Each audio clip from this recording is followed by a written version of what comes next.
C'est le troisième jour de confrontation au Conseil de sécurité de l'ONU sur le sujet de la Syrie. Il y a eu des déclarations coléreuses et des échanges musclés alors que les États-Unis défendaient non seulement leurs frappes militaires, mais menaçaient également de les poursuivre. Hier soir, les États-Unis ont pris une mesure modérée. Nous sommes prêts à en faire plus, mais nous espérons que cela ne sera pas nécessaire.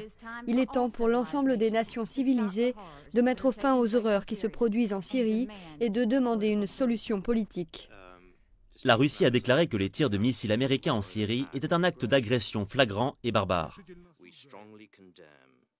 Nous condamnons fermement les actions illégitimes des États-Unis. Les conséquences de ces actions pour la stabilité régionale et internationale pourraient être extrêmement graves.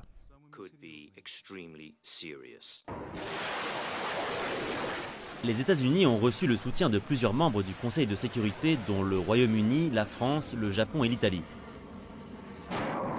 Mais le représentant de la Chine a dit vouloir privilégier le dialogue à l'action. La solution politique est la seule voie de sortie pour le problème syrien. Les moyens militaires ne fonctionneront pas. Ils ne vont qu'aggraver les souffrances du peuple syrien. La déclaration la plus forte est probablement venue du pays qui a demandé cette réunion d'urgence, la Bolivie, en déclarant que l'action unilatérale des États-Unis était en violation avec la loi internationale et la charte de l'ONU. Alors que nous étions en train de discuter du besoin d'une enquête indépendante sur ces attaques, les États-Unis sont devenus l'enquêteur, le procureur, le juge et le jury. Alors que les frappes américaines dominent désormais les débats, le Conseil de sécurité doit encore émettre une déclaration condamnant l'attaque chimique supposée de mardi.